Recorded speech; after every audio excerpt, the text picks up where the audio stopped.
So it's not insured. He had to spend $2 million cash, and now we're in the situation that we can't get parts for. Whoa, that's what you're here for. With the mounting bracket finally repaired and trusted once again, Matt could move on to one of the most important stages of the entire rebuild. This was the moment when the engine and gearbox would become one complete unit again. It was a job that demanded patience, accuracy, and complete focus because even a small mistake could lead to serious problems later. Every bolt had to be tightened to the correct specification, and every part had to fit perfectly to make sure everything was as accurate as possible. Matt even studied factory assembly videos online to understand how the original technicians put the Chiron together. While these videos were not official repair manuals, they gave him valuable clues about the correct assembly process. It showed just how determined he was to finish this project the right way, even without direct help from Bugatti.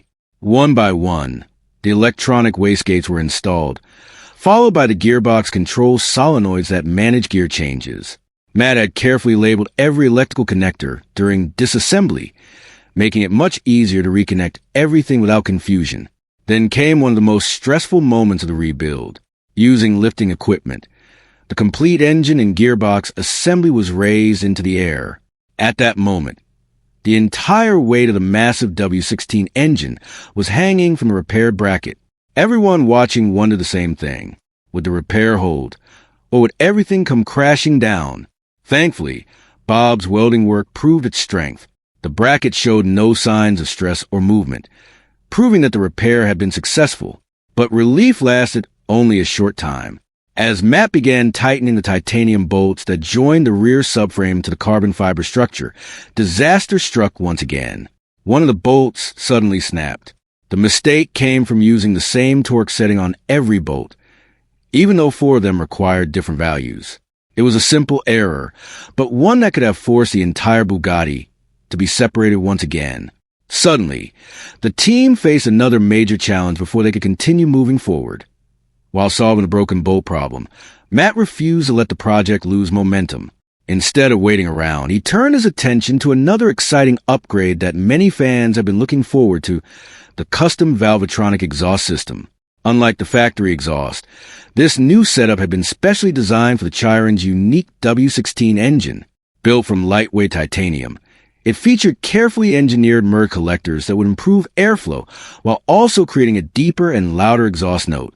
For many supercar fans, the sound and engine is just as important as its performance, and Matt wanted this Bugatti to have a much stronger personality than it did before. However, he decided to take things one step further. The Chiron uses both primary and secondary catalytic converters. The primary converters are monitored by oxygen sensors, meaning removing them would trigger warning lights and engine problems. The secondary converters, however, are not monitored in the same way. Knowing this, Matt carefully removed the internal honeycomb material from the secondary converters, effectively creating a freer-flowing exhaust system without confusing the car's electronics. It was a bold decision that balanced better performance with practical reliability. Once the modified exhaust was installed, heat shields were carefully placed back into position to protect nearby components from the extreme temperatures produced by the powerful engine. The rear crash structure was also reinstalled using its special titanium bolts, while every electrical connector was checked one more time. The engine computers, transmission control unit, ABS sensors, brake sensors, and countless wiring plugs all had to be connected exactly as they were before. Matt's careful labeling system once again proved its value, saving hours of guesswork and reducing the chance of expensive mistakes. At this point, the rebuild looked almost complete. Only a few important steps remained before the world would finally discover whether this incredible machine would roar back to life or remain just another unfinished dream. After weeks of hard work, countless late nights, and more unexpected problems than anyone could have imagined, everything finally came down to one unforgettable moment. The only thing left standing between Matt Armstrong and the truth was a Bugatti's massive lithium-ion battery. This was no ordinary car battery, costing around $40,000. It was another reminder that every part of the Chiron was built on a completely different level from normal sports cars. Once the battery was carefully lifted into place beneath the car and secured with 4 bolts, the positive and negative terminals were connected. For the first time since the rebuild had begun, the dashboard suddenly came to life. Lights appeared across the instrument cluster, showing that power was flowing to the entire car once again. Even though this was only a small step, it felt like a huge victory. Every wire Matt had reconnected, every control module he had installed, and every sensor he had carefully plugged back and was now being tested. There was no guarantee everything would work. A single forgotten connector or damaged wire could stop the engine from starting completely. The atmosphere around the garage became incredibly tense. Everyone knew they were seconds away from discovering whether months of effort had been worth it. Matt stood outside the car while his friend climbed into the driver's seat and prepared to press the start button. The silence felt endless as everyone held their breath. Then the button was pressed. Without hesitation, the legendary W16 engine fired up immediately on the very first attempt. The sound filled the garage with a deep, powerful roar that no one expected to hear so soon. It was a moment of pure relief and excitement. Against all the odds, the engine was alive again. The rebuild that many people believed would never succeed had just taken its biggest step forward. For Matt, this wasn't just an engine starting. It was proof that every difficult decision, every repair, and every hour of careful work had brought him one step closer to completing what many believed was an impossible challenge as the excitement settled slightly. Everyone focused on listening to the sound of the rebuilt Bugatti. The custom Valvetronic exhaust certainly made a noticeable difference, producing a louder and deeper tone than the original factory system. However, Matt quickly realized that even the best exhaust could not completely change the natural voice of the Chiron's unique engine. Unlike naturally aspirated supercars from brands like Lamborghini or Ferrari, the Bugatti's W16 uses 4 turbochargers, and those turbos naturally soften the sharp exhaust pulses that many people associate with exotic engine sounds. Because of this design, the Chiron would never scream like a V10 or V12, no matter how much the exhaust was modified. Instead, it produced a powerful, deep, and unmistakable sound that was completely its own. Rather than trying to copy another supercar, the new exhaust simply allowed the Bugatti to express its own character more clearly. But the celebration did not last long. Just as everyone began smiling and enjoying the successful startup, fuel suddenly started pouring from underneath the car. For a brief moment, panic filled the garage once again. A fuel line had come loose under pressure as soon as the engine began running. Fortunately, Matt reacted immediately. The engine was shut down without hesitation, preventing what could have become a much more serious and dangerous problem. After inspecting the fuel system, the loose connection was quickly found and secured properly. With the leak repaired, everyone prepared for another attempt. Once again, the start button was pressed, and the W16 came to life without any problems. This time there were no fuel leaks, no warning signs, and no unexpected surprises. The engine settled into a smooth idle, proving that the repair had solved the issue completely. It was another emotional moment because every successful restart increased confidence that the Chiron was finally returning to full health. After overcoming one challenge after another, the impossible project was beginning to look like a complete success, with only a few important tests still waiting ahead. With the engine running smoothly and the fuel leak fixed, there was one final question that everyone wanted answered. Would the transmission actually work? Starting the engine was already an incredible achievement, but if the gearbox refused to engage, the Bugatti still wouldn't be able to drive. This was another system that had been completely disconnected during the rebuild, and every electrical plug, hydraulic connection, and control module had to work perfectly together. Matt watched closely as the brake pedal was pressed, and the gear selector was moved into drive. For a brief moment, nobody knew what would happen. Then came the answer everyone had been hoping for. The transmission engaged exactly as it should. The gearbox responded smoothly, proving that every solenoid and electronic connector had been installed correctly.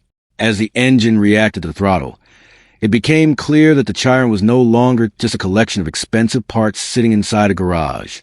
It had become a complete machine once again. Months earlier, many people believed that taking the Bugatti apart was the easy part, and that putting it back together would expose the limits of an independent mechanic. Instead, Matt had carefully documented every connector, labeled every wire, organized every bolt, and trusted his own skills throughout the entire process. That careful planning paid off in the biggest possible way. One system after another came back to life exactly as it had before. It was a powerful reminder that patience and preparation often matter more than having unlimited resources. Even though the Chiron still needed more work before it could return to the road, the most difficult part of the journey had already been completed. The successful startup and working gearbox proved that the rebuilt Bugatti was mechanically alive once again. For millions of viewers watching around the world, this was much more than a repair project. It became a story about determination, careful planning, and refusing to give up even when experts believed the challenge was too difficult to overcome. Although the biggest obstacle had finally been overcome, Matt knew the project was not completely finished. Several important jobs still remained before the Bugatti could be driven with complete confidence. The front radiators still needed to be installed.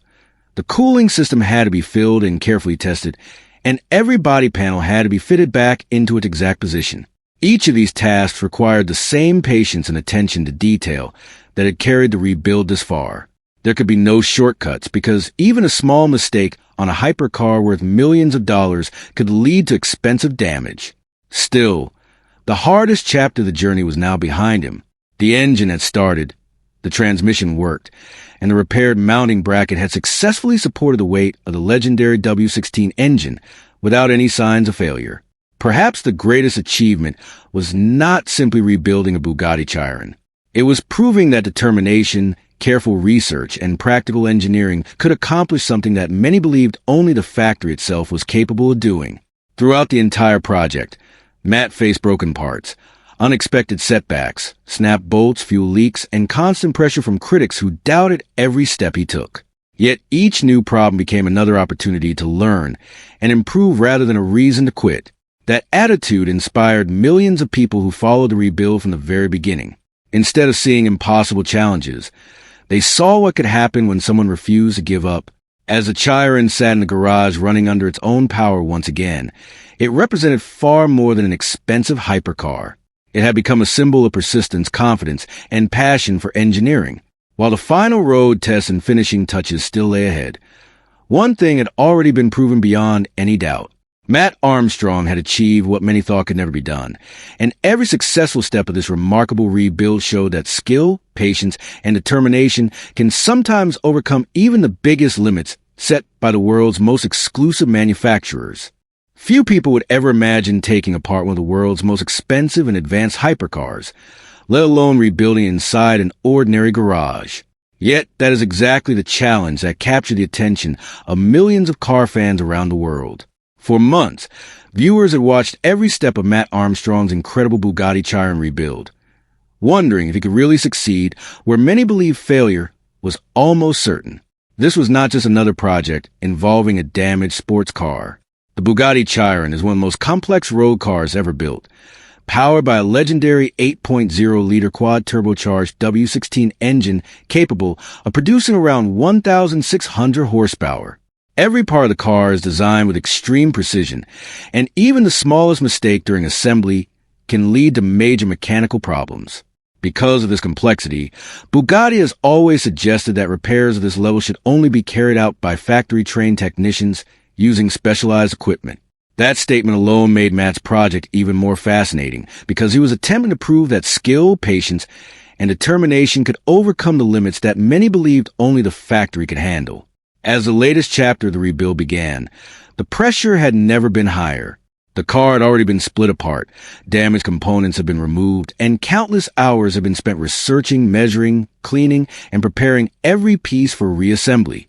Now came the moment that would decide whether all that effort had been worth it. Every person following the project knew that putting the Bugatti back together would be far more difficult than taking it apart. The smallest mistake could force the entire car to be dismantled again, costing weeks of extra work and thousands of dollars. Yet despite those risks, Matt remained focused on the goal that had inspired him from the very beginning. He wanted to prove that with careful planning, attention to detail, and the courage to face difficult problems head-on, even one of the world's most exclusive hypercars could be brought back to life outside the walls of the Bugatti factory. That belief would soon face its biggest test yet as the rebuild entered its most critical stage. The biggest obstacle standing between Matt and success was a broken gearbox and engine mounting bracket. At first glance, it looked like just another damaged metal part, but it was actually one of the most important components in the entire car. This bracket supports the enormous W16 engine, while also keeping everything perfectly aligned with the gearbox. Even the smallest error in its shape or position could affect important systems like the crankshaft sensor, engine timing, or drivetrain alignment. Replacing it with a brand new factory part would have been extremely expensive and would likely have taken a long time to arrive. Instead of accepting defeat, Matt carefully explored every possible solution. One option was to scan the damaged bracket using advanced 3D technology and machine a completely new one from a solid block of aluminum. This approach could produce an even stronger part than the original cast version, but also carried serious risks. If the measurements were even slightly incorrect, the engine might never run properly again. The second option was to repair the original bracket through professional welding. This would preserve the factory dimensions while avoiding the need to recreate the complex design from scratch. To make the right decision, Matt took the damaged bracket to an experienced aluminum welder named Bob. Before any welding began, the material itself had to be examined carefully. Fortunately, the tests showed that the bracket was made from a high-quality aluminum alloy that could be repaired successfully. Bob was confident in his abilities and explained that the finished repair could actually become stronger than the original factory piece. He carefully welded the damaged sections together and even reinforced weak areas by filling small hollow spaces inside the casting. His work transformed a part that many people believe belonged in the scrap bin into something capable of supporting one of the world's most powerful road car engines once again. Watching the repaired bracket take shape gave Matt fresh confidence that the rebuild was finally moving in the right direction. Still, everyone understood that the true test would only come when the heavy W16 engine was hanging from that repair component. Until that moment arrived, nothing could be taken for granted. With the repaired mounting bracket finally ready, Matt could move forward to a stage that many believe would decide the success or failure of the entire rebuild. Reconnecting the Bugatti's massive W16 engine to its gearbox was not simply a matter of tightening a few bolts. Every part had to fit with perfect accuracy because the engine and transmission worked together as one complete system. Even a tiny mistake in alignment could create vibrations, damage expensive components, or prevent the car from operating correctly. Knowing how important this stage was, Matt refused to rush. He spent hours checking every surface, cleaning every mounting point, and making sure each bolt was installed exactly where it belonged. Since he did not have access to Bugatti's official service manuals, he carefully studied factory assembly videos and every reliable source of information he could find. His goal was simple: make the rebuild as close to factory quality as possible. As the work continued, the flywheel was carefully attached to the crankshaft using the correct tightening sequence. The gearbox was then guided into position with great care until it matched perfectly with the engine. Next came dozens of electrical connections that controlled the car's advanced systems. Wastegates, transmission solenoids, sensors, wiring plugs, and control modules all had to be connected exactly as they had been before the car was taken apart. Fortunately, Matt's careful habit of labeling every